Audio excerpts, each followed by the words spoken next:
Welcome to the Working Mama podcast, a show that provides real-world tips, tricks, and advice to all working mamas on how they can have a career, family, and hopefully one day break the glass ceiling.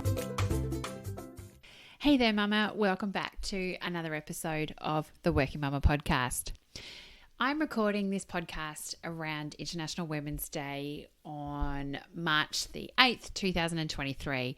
But a lot of the topics that I want to unpack and actually chat to you about today are relevant throughout the whole year. In all honesty, I've actually grappled and really struggled a little bit with International Women's Day. There's the UN Australia theme around cracking the code.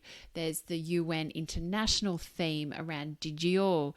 There's the PR firm of embrace equality, then everyone else is saying, don't worry about the cupcakes and things like that. And there's so many different campaigns around, which in one way actually makes me really celebrate and go, yes, we're having these conversations. But then in another way, I'm also sad in that I really would love to see these conversations happen throughout the whole year. We need sustained change. And also, when you look at a lot of the panels and a lot of the conversation, probably 95% of the commentary that I'm reading is actually all from women. But in order to actually get to a gender equal world, we also need our male counterparts to also come to the party. There's someone I know, and he's also been a previous guest of the Working Mama podcast, Blake Woodward, has actually gone to UN convention around DigiAll, which was the basis for that theme. So I can't wait to see what his review is of that. But we also need to be talking about this change. And late last year, Deloitte Access Economics published a report breaking the norm and really highlighted that gender norms as the core driving factor between the difference in outcomes between men and women today. And look, a lot of people do, I wouldn't say everyone, but certainly there are a lot of people around, shared equality that do believe it. We see organisations that have D&I strategies and they're all publicly showing what they're doing. Sometimes it's probably for tender responses and other times it is for genuine change. And I'd say those organisations that are making those genuine changes are actually then having financial success because of the broad diversity that they're bringing to their organisations, not just from a flexible work for working mothers and not just a focus on women, but across their whole organisation, and particularly around, say, marginal groups and the like. But as you know, this podcast is just focused on working mothers. And so that's what I want to chat to you today, is about less cupcakes and more action to improve gender equality and support working mums. And I will also premise this of actually saying that I don't think I'm going to cover off everything.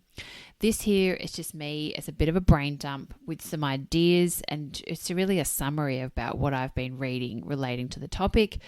But I will premise, I'm sure I'm going to come up with lots of ideas after this has gone live. But I would also encourage you to actually sit back and reflect and think, well, what would you like to do? What action can you take?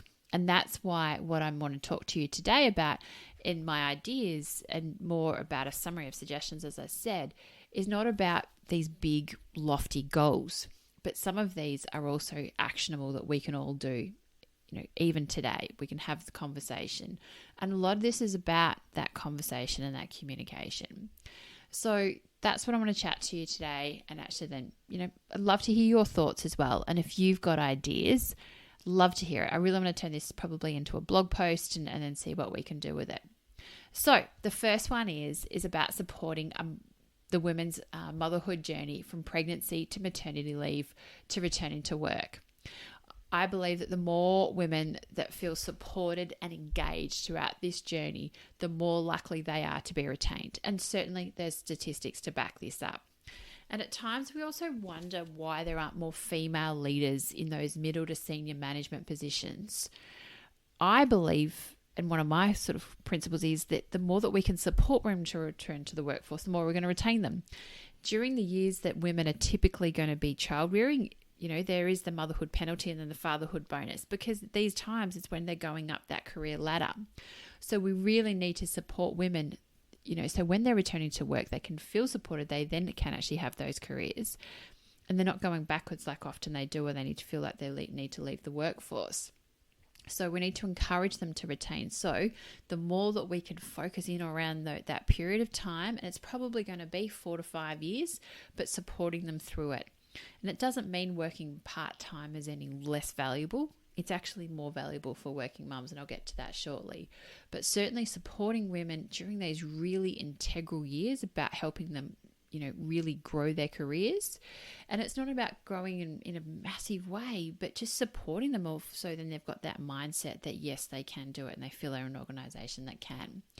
For me personally, I think it's the really big gap that's missed. And so that's why I'm also so passionate about this topic of helping women return successfully back to work. Number 2, it's about creating a community. Yes, women support women. I know in my career, I've had some women that have certainly been my probably biggest Achilles heels, but I've also had some women that have certainly lifted me up. And the more work that I'm doing with Working Mama, I love meeting and being around the people that help me believe that yes, you can, certainly have it all. But having it all to me means a village around me, and also certainly my husband sharing the load as well. I've recently had a conversation with a colleague who actually didn't want to attend an event because she was scared that she wouldn't know anyone.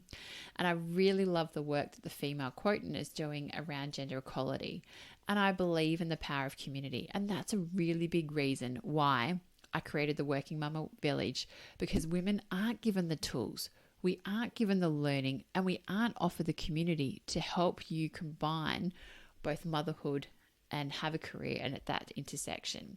And I wholeheartedly believe that you can. So if you want to join the Working Mama Village, love to have you. Certainly use the code Village10. You can get 10% off your membership. I'll put the link into the show notes. Number 3, it's about having a conversation regarding the mental load at home. And I've been having some conversations in the past week with people about gender equality, and really that a lot of this also starts at home. So I've got 2 young boys, and I'm really conscious that, I'm raising them with the mindset that this isn't necessarily a man's job, or this is a female's job. It's everyone's job to play a role in the household. I'm very fortunate that my husband does play a very active role in our household. He probably does more drop-off and pickups at childcare than what I do, but it's really good to see, and he also wants to do that. We had a number of conversations before the kids were born, what it would look like for us, how we're going to make it work, even down to travel, which I've previously spoken about. And you need to have those conversations. But I've also heard of scenarios where, no, my husband earns a lot more than me, I'm not going to focus on it as much, or you know what, I'm not really focused on the career, which is completely okay.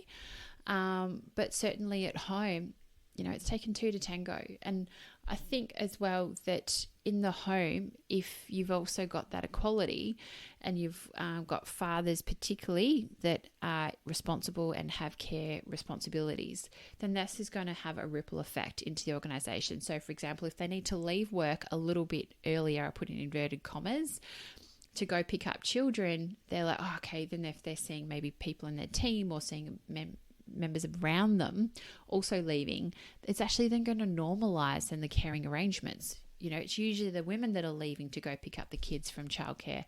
But why can't we normalise that it's also both men and women doing it? So about removing some of those caring stereotypes, so it's not just women only. Men can also do housework. They're perfectly capable of doing it themselves. The same thing as well around family lunches. Often when we're having a family lunch in my, both sides of my family, even my mother-in-law or my mum will chat to me of saying, oh, this is what we need to bring. They never actually say it to my husband. Same with Christmas presents. My mother-in-law will say, oh, we need to get X, Y, Z, and is that okay? And I will then direct it as well back to my husband as well, and then saying, what do you think? And involve him in the conversation. It's still not there yet, and it still frustrates me that always it's put on to me, and that load of organising everyone and what are we doing? What are we bringing? It's all on me. So then putting it back onto your partner and then what you can do. I've got a whole range of episodes around sharing the mental load, so I won't go into that in too much detail. But definitely life admin with Dania is fantastic. So I'll link that into the show notes. But certainly as well, by trying to, share the load, think about this with hashtag share the load. I'd love to hear your thoughts about doing a campaign around this to actually then equalize the invisible and the emotional labor and also the mental load at home. So we can actually then create this. So if we're sharing the load at home, then can we share the load in the workplace? Number 4 is about providing flexible work options. And this isn't just for mothers. It's also for fathers and also, partners and things like that as well. And flexible work isn't just about working from home. This includes work hours, days of work, place of work. There's a whole range of different options for flexible work, and you can certainly negotiate those with your employer. And we all don't need to work 9 to 5, 5 days a week. It's a really archaic old system, really set up for the Industrial Revolution when we all had to be in a manufacturing plant using our hands. Even our education system, as I was chatting with a friend the other day, has really not evolved, rote learning and things like that. But instead these days we want our kids to be inquiry and to ask why and to challenge some of these thinkings. We certainly also need to challenge what some of our hours are and our flexible work options. I would love to see a job ad that actually was saying this is what we want for outcomes and we will pay you for it. It doesn't matter what you need to, how many hours you work, this is what your base pay is. It would be amazing because often what usually a working mum would probably get done in 3 or 4 days so they can have flexible work options to be around for their kids. Again, the caring arrangements of the mental load. They probably getting a full-time work done in those 3 to 4 days. I know that I was very, very efficient working 3 days, and I know in 4 I've probably got a little bit more fat. But it's just one of those things that it doesn't mean working less by working part-time. You are probably going to get paid to only work 3 days, but you're probably going to do 5 days at times.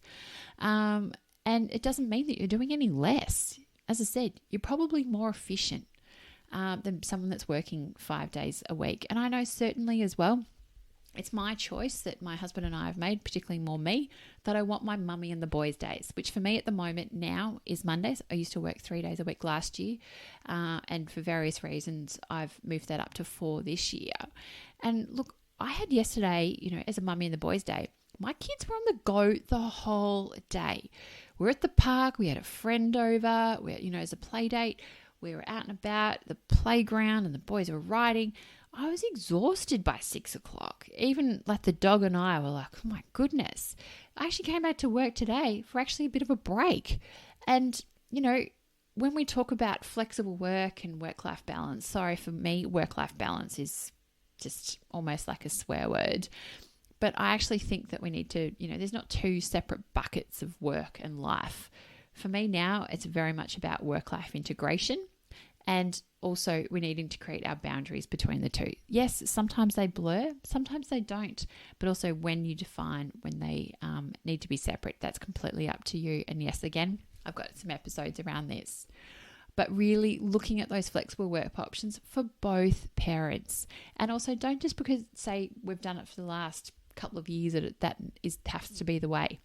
Think about where you want to be. Blue sky thinking. What does it look like? And then think about how that could be made reality in your role, in your organization. And look, I know flexible work isn't for every role, but within reason, think about how it could be done for you, for both you and your partner. I know both my sister and her husband work 4 days a week each, so they can also be around for their kids, and I absolutely love it. I've spoken to my husband about it, and I wish we could do it, but I don't think it's possible. Number 5, it's about having gender neutral leave policies and also pay super on parental leave. So this is more of an organizational type topic and around policies. But if you want best practice and if we're trying to encourage more gender equality, more fathers need to be taking parental leave and not just the 2 weeks leave when the baby's born. They need to be taking a sustained long-term or medium to long-term period of leave. If women are taking anywhere up to 12 months leave, why can't the fathers and also be encouraged to? Many organisations I know that are generally, say, somewhere between, on average, maybe 12 to 18 weeks of leave, somewhere in there. Why can't it all be encouraged for all males to also be doing this, and all fathers? So, they will allow that time to bond. They understand the challenges of what it's like to, be around for a kid, be nap trapped and, thinking that you're cool, I'm going to do 100 things. But when really, in reality, it's busy looking after a newborn and getting them to experience it, and also have then that bonding time with them as well. And a big part of that is about then ensuring that they're getting paid their salary, because obviously sometimes males are more the breadwinner, but then also then paying super on this leave. For both men and women, we're trying to encourage, equality, then here we go. And also when it comes to homelessness, women over the age of 50 are the fastest rate of people that are homelessness, which is not good. And it's partly because of the super not being paid on parental leave and the support that's given of when they're in those childbearing years. So it'd be great to then actually see and encourage more fathers to take this leave. And also we talk about fathers taking the leave. If they're taking it, it may be done quietly, but let's shout from the rafters about these people doing it, because we need to share the stories to make it look normal and encourage it. There's also websites like herwork.com.au that are showcasing employers and actually getting people to provide ratings and reviews on how good, or sometimes maybe not so good, their employers are around creating family-friendly workplaces. Number 6, it's about having affordable childcare policies. Organisations like the Parenthood and Georgie Dent, I think, are doing absolutely amazing work to advocate for parental leave and affordable childcare. If you haven't checked him out, highly recommend it. Even Anthony Albanese referenced Georgie Dent and the Parenthood in Parliament at the end of last year on the work that she's doing in this space. Because we also know the high cost of childcare is a massive burden. And, even as interest rates are climbing, and there was another one today. And I believe childcare is a family cost, and we need to look at it in a similar way as the mortgage, the bills, and also the living expenses, which is jointly. Not, this is the mother's wage or this is this expense. No, let's look at it as the mother and the father's wage combined. Look at it the total sum, not individually. Yes, it might be a portion of your wage goes into childcare, but do you do the same thing with your grocery bill, with your rates, with your health insurance? Probably not. I know some people do have split expenses, but hopefully not down to that. And if you do, that's okay. But maybe it's just worth a conversation. Even if you're a case of the childcare is coming out of your wage, maybe charge then 50% back to your partner. The statistics don't lie that affordable childcare will have a positive impact on female workforce participation, and it will then also take another step in terms of gender equality, because it will also encourage more women to go back because they feel like it's not a cost burden. I could go on about the opportunities with childcare and what I think personally it's brought my children, but I know that's another podcast for another day. But definitely having affordable childcare policies and gender neutral parental leave is so, so, so important. And also I talked a little bit before about the mental load, and that was from a home perspective. But then it's also about looking at the mental load and the invisible labour that actually happens in the workplace. Think about back to now the most recent lunch that your organisation or catering may have or organised, like lunch or catering that your organisation's provided. Got a question for you. Who's organised it? And then who set it up?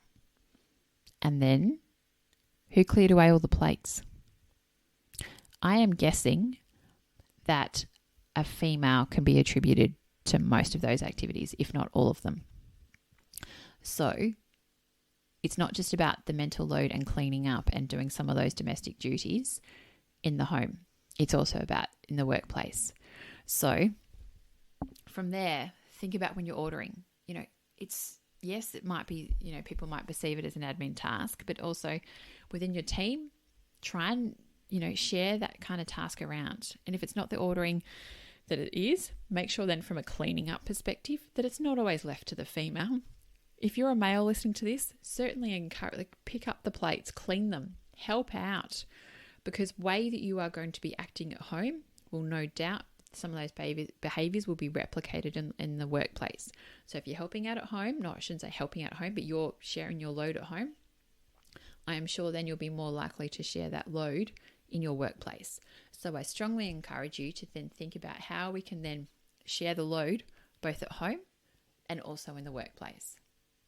Number 8 is about communicate and listen. And when creating policies and frameworks to improve gender equality within your company, don't just think you have all the ideas. And if you're in a management position, don't just think they're all yours and you're like, all right, cool, I know what needs to be done. X, Y, Z, bang, bang, bang, here we go. As I discussed on last week's episode with Horetta, companies, and management don't have all the answers. But the more that you can involve your employees and your colleagues into the decision making, into the ideation phase, even do like a scrum workshop or even an ideation type workshop. These are amazing with a whole lot of post-it notes and blue sky thinking. Usually the best ideas will come from within your employees. They've probably been thinking about it. They may have read about it. They've got a wish list of, how we could do this, this, and this. Could be like a 9-day fortnight. Could be 4-day working weeks, paying full time, do some trials. You never know. So with this, I suggest that you ask for inputs and ideas to collaborate on the topic of how you can improve gender equality, your DE&I strategy, and also how you can then support working mums. Yes, I do want to get that in. And how you can support the various groups within your organisation, particularly working mums.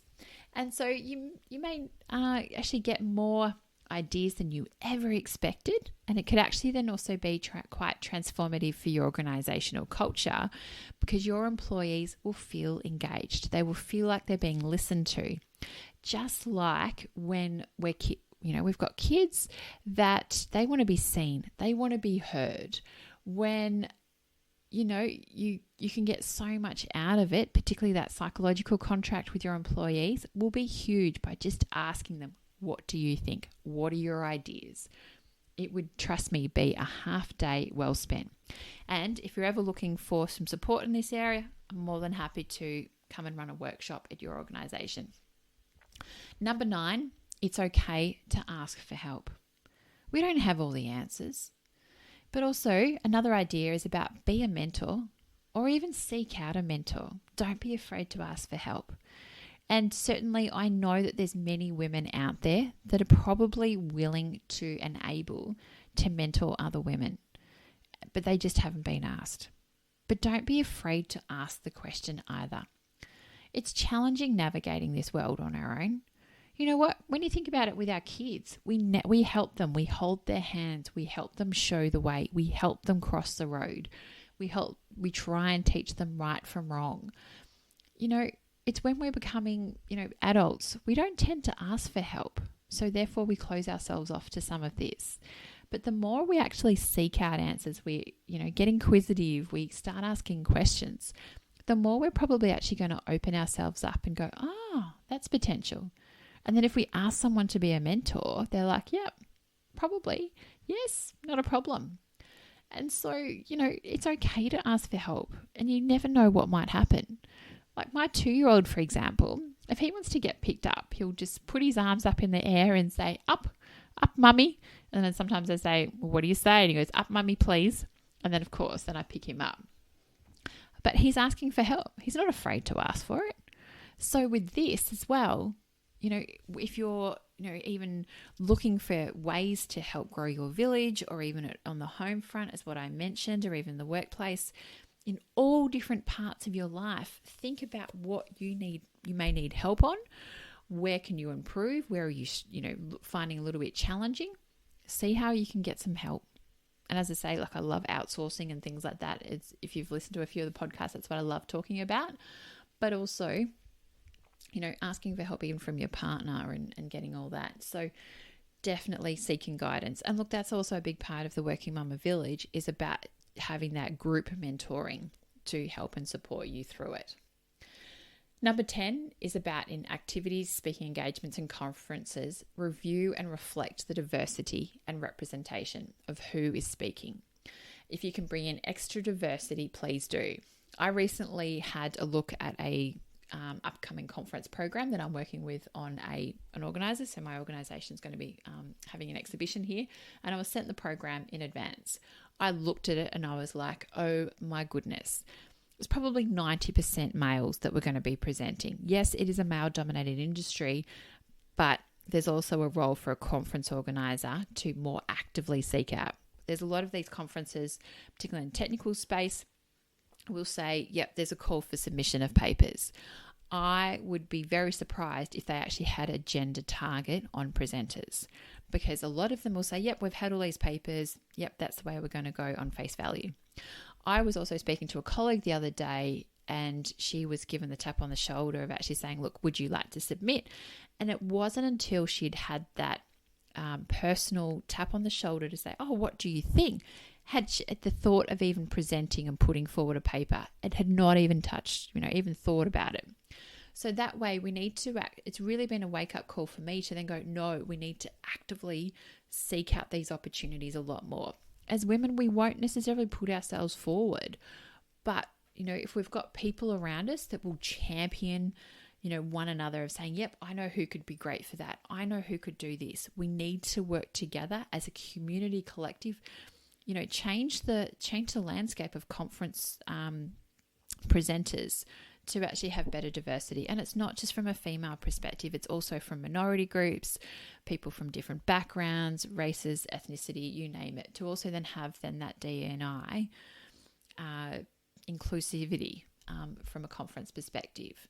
Unfortunately, it's been too late to change the lineup, but I felt better in myself that I've been able to have the conversation. I raised the topic, and also now it's made me a lot more conscious from my role of actually then putting forward people more actively than what I had been in the past.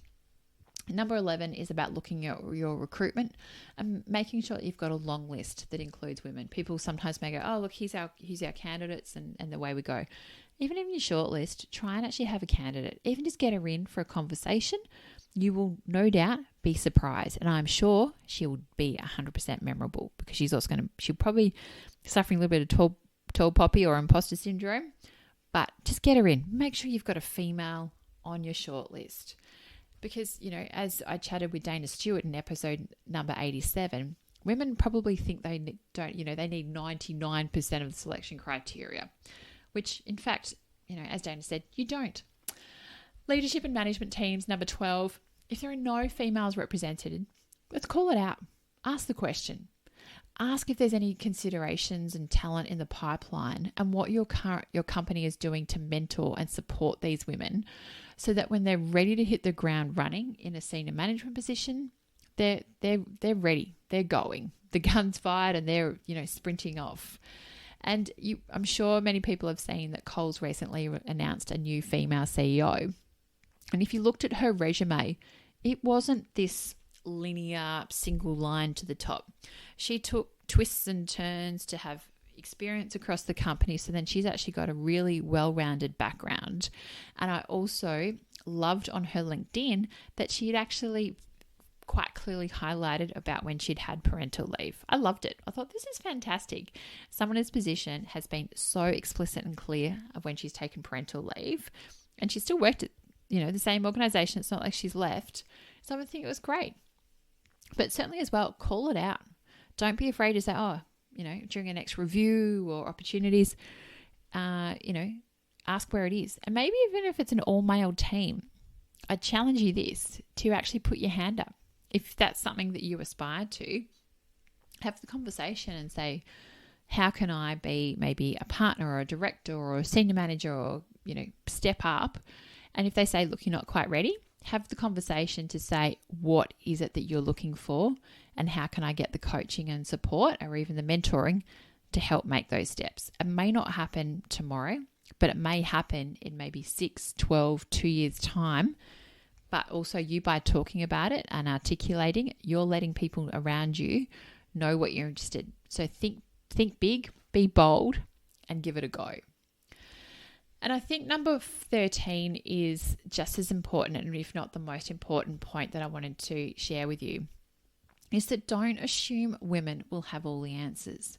When we're hearing a lot of the conversations relating to International Women's Day, embrace equality, cracking the code, you name it, it's, as I said at the start, a lot of it's, 95% of the articles I've read are all from females. And so it's females saying what needs to happen. But as I said, men have to come to the party to have true equality. And so we need to work together to actually create the foundations and to be able to then also move forward. We all know that women are great at problem solving, but this is a societal problem, and we are trying to overcome literally hundreds of years of patriarchal systems to work towards gender equality. It's not one gender's problem. It's a generational, it's cultural, it's ingrained even into our language, behaviours, and the list that goes on. This is trying to move Everest, but I think that we all need to work together and look with each step of the way. I think we could climb Everest and hopefully achieve it. I know it is probably all like moving Everest and climbing Everest, but it is a big challenge if you I'm not great on metaphors, but you get the gist of what I'm trying to say. And the goal is clear. And we all need to do our own little bit. So if you have an idea, raise it up. Get rid of the imposter syndrome. Get rid of that little monkey off your back. Confidence is a mindset. Work out where those blocks are and just give it a go. But by staying quiet, it's only going to be in your head. But by raising it up, put it out there on maybe even as like a LinkedIn post as an idea if you're a little bit unsure about how it might be reacted or get the reaction from people. But speak up. And that's what we all need to do. If we're seeing something that's happening that we don't agree with, it's like in EHS, the safety you walk past, what you walk past is what you keep. And that, as you can see, I'm not very good at metaphors. But certainly you need to, look at what you're doing. And so if you don't agree with something, speak up, just like we do with our kids. If we don't like some of their behavior, we will let them know. Similar to this around gender equality and certainly supporting working mums. Don't be afraid to use your voice, because I can guarantee you people will stand up and they will listen. And if they don't, as Annabelle Crabb said this week during the Future Women's Conference, anyway, don't work for dickheads. So on that, I really, thank you for listening. And if you've liked this, please leave a rating or review on the podcast. I would really, really, really, really appreciate it. So for me, that'd be the one thing I'd love you to take action with today. But also, I'm here for you. The Working Mama Village is here for you. I would love to have you join. The doors are open until Friday, the 10th of March. Then I'll be closing it for a period of time, probably a couple of months. But you can also use the code Village10 to join. So yeah, it's really supportive, group mentoring, masterclasses, resources, a lot of the things that I've talked about here. I then am doing inside the Working Mama Village to support you, because I would love to see more women, take on those senior management positions, because as I said, I think you're not given the amount of support during those really important years. So to help you as a launch pad as a working mum. So you need all the support and the tools and the resources to help you. And that's what I aim to do inside the Working Mama Village. So best of luck. I hope you're doing well. And if you've got any ideas on how you would, add to this conversation as what I've talked to you about today, I'd love to hear from you. Reach out. I'm playing a little bit more on LinkedIn these days, but I'm also still on Instagram at Working Mama Community. So speak soon and look forward to speaking to you again next week. Thank you for listening to the Working Mama podcast. Subscribe to the podcast on iTunes, Spotify, or your favorite podcast catcher. I invite you also to join the Working Mama community on Facebook and join the conversation with other like-minded working mums. Please also feel free to contact me on any of the Working Mama social channels. Remember, Mama is MUMMA, or website www.workingmama.com.au. I would appreciate you to share this podcast with friends and colleagues, especially those that are parents managing the juggle. And I would really appreciate if you had to take the time out to leave a review of the podcast. Thank you, and see you next time. Have a great week.